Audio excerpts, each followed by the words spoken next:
So we are in Maryland with Juicy from Old Westminster.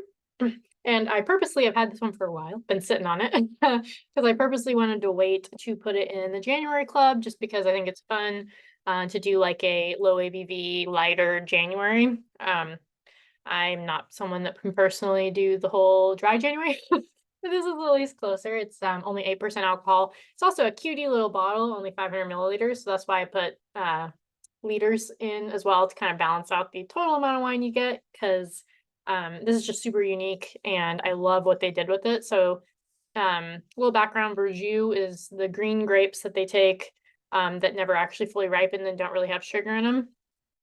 In the same, well, it's not in the same way, but in the same vein as Piquette of like using something that wouldn't normally get used in the winemaking process. With Verjus, they do that, and it is either like a no ABV or super low ABV drink made from those underripe grapes. So this is basically what that is, except for it's kind of like a play on it where they also have a little bit of rosé and like sparkling wine added to it. Um, yeah, so I was really excited when I heard about it and I tasted it and I was like, oh yes, this is perfect for January. So yeah, so the color is like orangey rosé. I actually, let me see what the grapes are on it. So it is I don't know. Doesn't say on the thing. Hang on.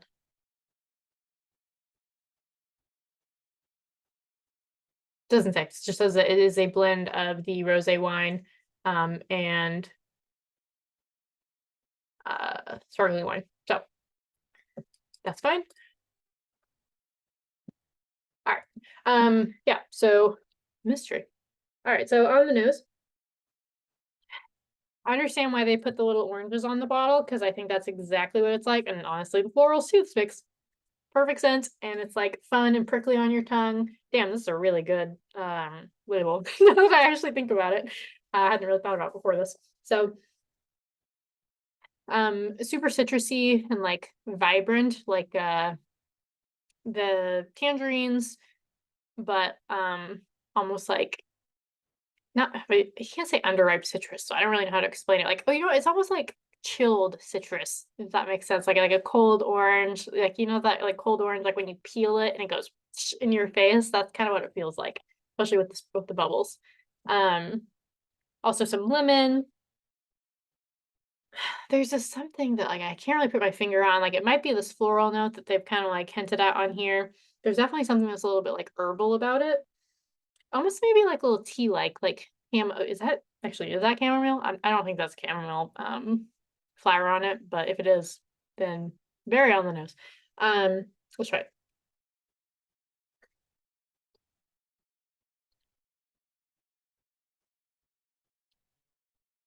So tasty and fun and light, and honestly, like, the finish is surprisingly long. I wouldn't say it has, like, tons of notes, like, it's supposed to just kinda be, like, a fun, easy drinker, but the finish is, like, pretty long. But you know what? It's, like, a little bit saline. It also got that a bit, like, on the nose, but now that I'm on the palate, like, it feels very saline in this almost, like, ocean breeze kinda way. Ocean breeze with, like, the citrus notes and maybe a little bit of the, like, lemon rind. Like, you know, like, when they take the rind and they, like, put it around your cocktail or, like, they, like, this and that little thing comes out? That's all I can think of when it comes to this wine. Um Yeah, you could even, like actually, I think they do I think they even say to, like, put this over ice because I think the goal is to keep it really cold. Mine's super cold right now. Um, Normally, I don't recommend that you put your wine on ice, but, you know, if there was one to do it for, this is the one. Um, one last go. It's just so easy. Um, Limey, you know what that's it? It's almost like a little bit Sprite-like, especially because it has, like, it feels like almost carbonated. Maybe mint too.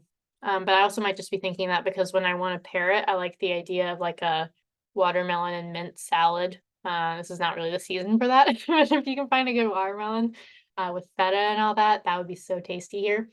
Um, like obviously by itself is just delicious.